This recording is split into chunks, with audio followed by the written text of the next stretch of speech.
আসসালামু আলাইকুম। Messenger, WhatsApp, ইমোতে আপনার বন্ধু আপনাকে একটি এসএমএস করে সেই এসএমএসটি ডিলিট করে ফেলছে। চিন্তার কোনো কারণ নেই। আপনি চাইলে খুব সহজেই ডিলিট হওয়া এসএমএসগুলো পুনরায় দেখতে পাবেন। সাপোজ ধরেন মেসেঞ্জারে আপনার বন্ধু আপনাকে একটি এসএমএস করছে, সেই এসএমএসটি আপনি দেখার আগে আপনার বন্ধু সেই এসএমএসটি ডিলিট করে ফেলছে।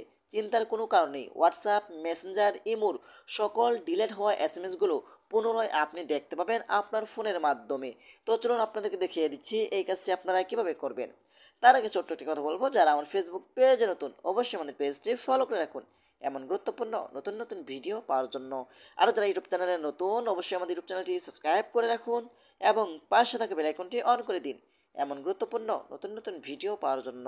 তো এই কাজটি করার জন্য ফার্স্ট অফ অল আপনি চলে যাবেন আপনার ফোনের সেটিংসে। ওকে, তো আমি এখান থেকে চলে যাচ্ছি আমার ফোনের সেটিংসে। এই সেটিংসে এই কাজটি আগে করতে হবে, পরবর্তীতে কোনো ব্যক্তি যদি আপনাকে এসএমএস পাঠায় সেই এসএমএসটি দেখতে পাবেন। ওকে, তো আমি চলে আসলাম আমার ফোনের সেটিংসে চলে আসার পরে কিন্তু আপনি একটু নিচে আসবেন। আসার পরে কিন্তু এখানে একটি অপশন পাবেন, সেটা হলো নোটিফিকেশন নামে একটি অপশন। এখান থেকে নোটিফিকেশন অপশনের উপরে ক্লিক করবেন। তারপর এখান থেকে অ্যাডভান্স সেটিংস অপশনটির উপরে আপনি ক্লিক করে দিবেন। তারপর এখান থেকে নোটিফিকেশন হিস্টোরি পাবেন, এখানে আপনি ক্লিক করবেন। এখানে ক্লিক করার পরে কিন্তু এখান থেকে আপনাদের এটা অফ থাকবে, এটা আপনারা অন করে দিবেন। বাস, এটা অন করে দিলে কিন্তু আপনারা সকল ডিলিট হওয়া এসএমএসগুলো এখানে দেখতে পাবেন। দেখেন এখানে কোন কোন ব্যক্তিগুলো আমাকে এসএমএস করছে সেই এসএমএস লিস্টগুলো এখানে দেখাচ্ছে। আপনি যদি একটু লক্ষ্য করেন দেখেন এখানে হোয়াটসঅ্যাপ, ইমো, মেসেঞ্জার সকল এসএমএসগুলো এখানে আপনি দেখতে পাবেন। দেখেন হোয়াটসঅ্যাপে কিন্তু আমাকে কোন ব্যক্তিগুলো এসএমএস করছে, ঠিক আছে, সেই এসএমএসগুলো কিন্তু এখানে দেখাচ্ছে। ভয়েস করছে সেটা কিন্তু দেখাচ্ছে, আপনি কিন্তু এটার মাধ্যমে দেখতে পাবেন। আপনাদেরকে প্রমাণ স্বরূপ দেখিয়ে দিচ্ছি যে আসলে এটা সত্য কিনা।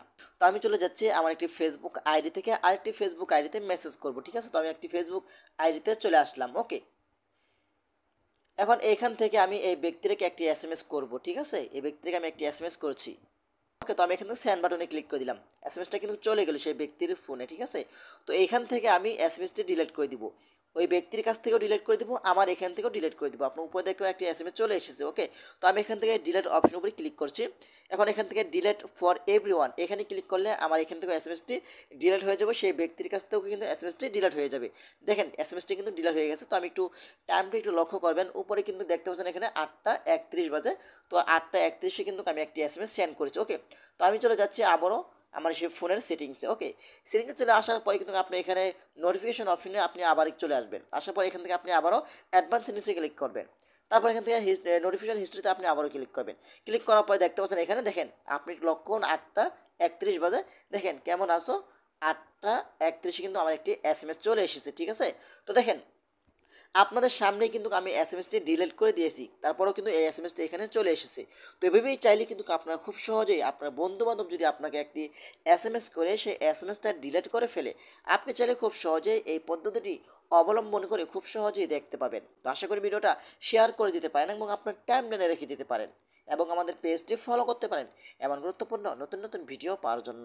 ধন্যবাদ সবাইকে। আসসালামু আলাইকুম।